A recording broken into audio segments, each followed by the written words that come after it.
In this episode, we're talking about allergies. Allergies are when a certain food or material makes you feel sick. Do you have any allergies, Beth? Yeah, so I am actually allergic to dairy, so I can't have anything with milk. So no cheese, no butter. What about you, Neil? Have you got any allergies? Well, I'm not great with dairy either, but it's not an allergy, more of an intolerance. So it just makes me feel a bit bad rather than actually making me sick. But I do have hay fever, so I'm allergic to pollen. That means in the summer months, I'm sneezing and coughing all the time. I get runny eyes and a runny nose, and it also gives me a little bit of asthma. So it's a bit of a pain. Oh, yeah, that sounds really horrible. Now, scientific evidence shows that more people are developing allergies. In this programme, we're going to find out about what it's like living with an allergy and where in the world has the highest rate of allergies. But first, I have a question for you, Beth. What is the most common allergy in the world? Is it A, peanuts, B, pollen, or C, dairy? I'm going to say pollen. A lot of people I know have hay fever. Including me. Well, we'll find out the answer at the end of the show. Now, Beth, you're allergic to dairy, but imagine if you had over 50 allergies. That's the situation for Mia Silverman, who runs a social media account, Allergies with Mia, where she talks about living with lots of allergies. My 50-plus allergies include all nuts and their oils. I'm allergic to all fish except for cooked tuna and cooked codfish. Life for Mia involves a lot of planning, as she told BBC World Service programme What in the World. And having these 50-plus allergies impact my life every single day. So when it comes to going to restaurants, having to call ahead of time, talk to the manager, talk to the chef, make sure that the restaurant can accommodate me, that they can make me something safe, and use protocols to prevent any sort of risk of any allergens touching my dish. When it comes to socializing, it can be kind of hard sometimes because I want to make sure that my friends don't feel inconvenienced or feel like I'm being a burden. If Mia wants to go to a restaurant, she has to call ahead of time to tell them about her allergies. If you call ahead of time, you phone somewhere, like a restaurant, before you go. We can also say call ahead. Mia needs to find out whether restaurants can accommodate her allergies. Accommodate in this context means give someone what they need.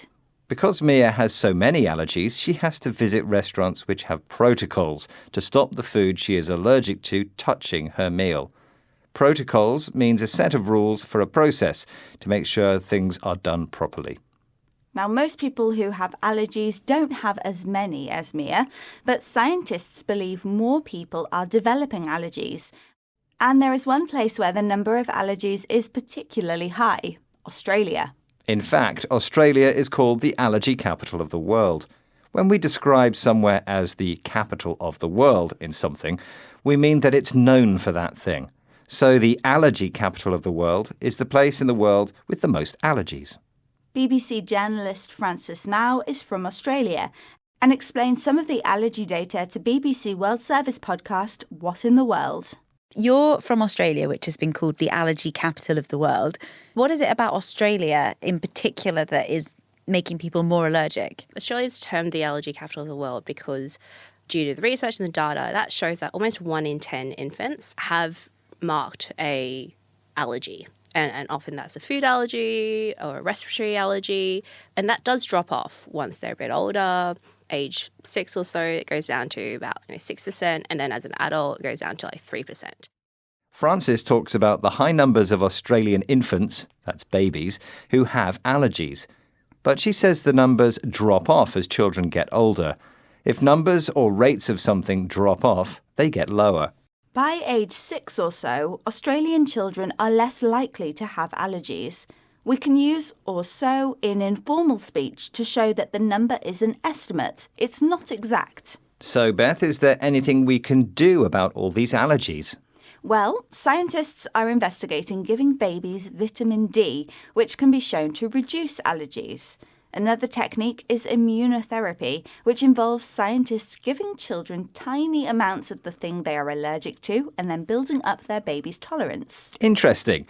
And I think it's time to find out the answer to my question. I asked you, what is the most common allergy in the world? I said pollen, was I right? You were right. Well done.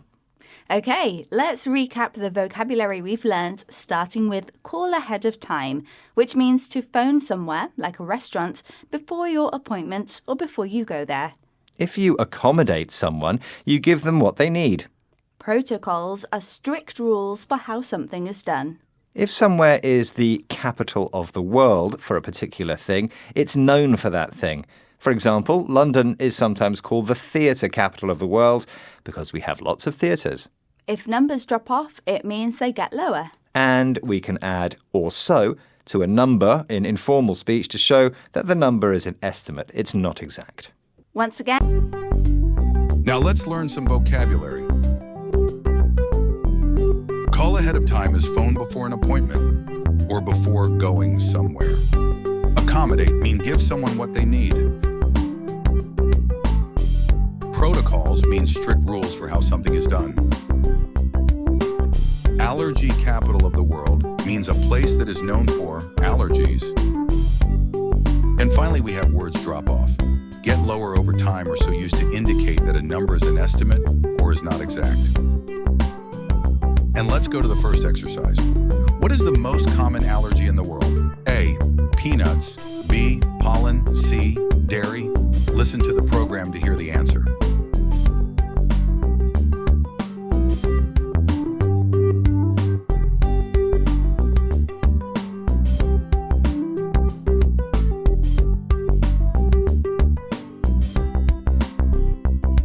Now let's go to the listening and fill in the blanks exercise. Yeah, so I am actually allergic to dairy, so I can't have anything with milk. So no cheese, no butter. What about you, Neil? Have you got any allergies? Well, I'm not great with dairy either, but it's not an allergy, more of an intolerance.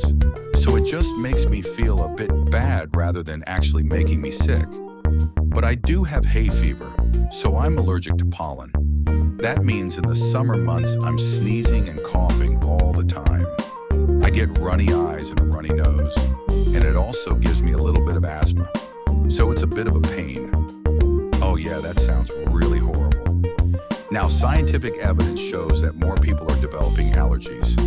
In this program, we're going to find out about what it's like living with an allergy and where in the world has the highest rate of allergies. Now let's check the answer.